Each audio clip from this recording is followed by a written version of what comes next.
மல்லி சீரியல்ல என்னெல்லாம் சுவாரஸ்யமான விஷயங்கள் நடக்க போகுதுன்னு பார்க்கலாம் வாங்க. மல்லியோட ஆசையில மொத்தமா மண்ணள்ளி போட்டாருங்க விஜய். ஏன்னா அந்த புடவை நம்ம மல்லிக்கு தான் அப்படின்னு சொல்லிட்டு மல்லி ரொம்பவே எதிர்பார்ப்போட இருந்தாங்க. ஆனா கடைசியா விஜய் பார்த்தீங்கன்னா நம்ம மல்லியை ஏமாத்திட்டாரு. இல்லக்கா இது ரஞ்சிதாவுக்காக தான் வாங்கிட்டு வந்தேன் அப்படின்னு சொல்லிட்டு அந்த சாரி எடுத்து ரஞ்சிதா கிட்ட கொடுக்குறாங்க. மல்லி இதை கொஞ்சம் கூட எதிர்பார்க்கலங்க. ரொம்பவே கண் கலங்கிட்டு இருக்காங்க நம்ம மல்லி. அது மட்டும் இல்லாம இந்த ராஜேஸ்வரி ரஞ்சிதா இவங்க 2 பேருக்கும் ரொம்பவே சந்தோஷங்க. மல்லியை எப்படி எல்லாம் காயப்படுத்தலாம் அப்படின்னு சொல்லிட்டு நினைச்சிட்டு இருந்தாங்க. இப்ப போதாத குறைக்கு நம்ம விஜயும் சேர்ந்துக்கிட்டு மல்லியோட மனசை ரொம்பவே காயப்படுத்துறாரு. எல்லாருக்கும் ஒவ்வொரு கிஃப்ட் வாங்கிட்டு வந்தாங்க. சின்னதா ஒரு கிஃப்ட் வாங்கிட்டு வந்திருந்தா கூட மல்லி ரொம்பவே சந்தோஷப்பட்டிருப்பாங்க. வெண்ணா வேற விஜய் கிட்ட வாய் வார்த்தையாவே கேட்கறாங்க. என்னடாடா மல்லியம்மாவுக்கு எது வாங்கிட்டு வந்தியான்னு சொல்லிட்டு கேட்கும்போது விஜய் பாத்தீங்கன்னா இல்லடா நான் இவ்வளவுதான் வாங்கிட்டு வந்தேன் அப்படின்னு சொல்லிட்டு விஜய் சொல்றாருங்க.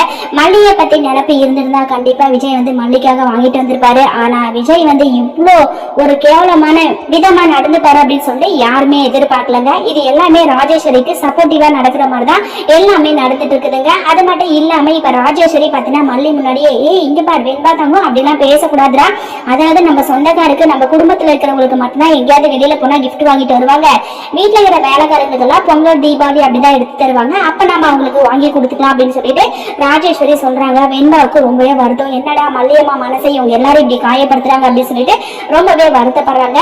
அது மட்டும் இல்லாம இந்த ரஞ்சிதா வேற போதாத குறைக்கு அந்த சாரி எடுத்து வச்சு பார்த்து மல்லிகிட்டயே போயிட்டு கேக்குறாங்க. மல்லி எனக்கு நல்லா இருக்கு அழகா இருக்கா அப்படின்னு சொல்லிட்டு மல்லியும் பார்த்தா வேற வழியே இல்லாம நல்லா இருக்கு அப்படின்னு சொல்லிட்டு தலையாட்டுறாங்க.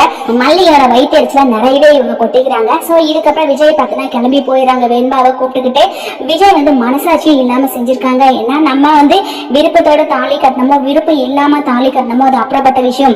நமக்காக நம்மளோட ஒய்ஃப் அப்படின்னு சொல்லிட்டு வீட்டுல ஒருத்தர் இருக்கா, அவளுக்கு ஏதாவது ஒரு சின்னதா கூட வாங்கிட்டு வந்திருக்கலாம் அப்படின்ற எண்ணமே விஜயோட மனசுக்குள்ள தோணலங்க. சோ இப்படிப்பட்ட ஒரு மனுஷன் கூட மல்லி எப்படி வாழ போறான் அப்படின்னு சொல்லிட்டு யோசிக்கலங்க. சோ எது எப்படி இருந்தாலும் நம்ம விஜயோட பொண்டாட்டி அந்த வீட்டுல இருந்தா போதும் அப்படின்னு சொல்லிட்டு தான் மல்லி நினைக்கிறாங்க. இதுக்கப்புறமா விஜய் மல்லிக்கு ஏதாவது வாங்கி கொடுக்க போறாரா, இல்ல மல்லியை நம்ம ஏமாத்திட்டோம் மல்லி இப்படிதான் இருக்கணும் அப்படின்னு சொல்லிட்டு விஜய் திரும்பவும் மல்லிக்கு எதிராகவே நிறைய வேலைகளை செய்ய போறாரா என்னன்னு சொல்லிட்டு வரப்போற எபிசோட வெயிட் பண்ணி பார்க்கலாம்.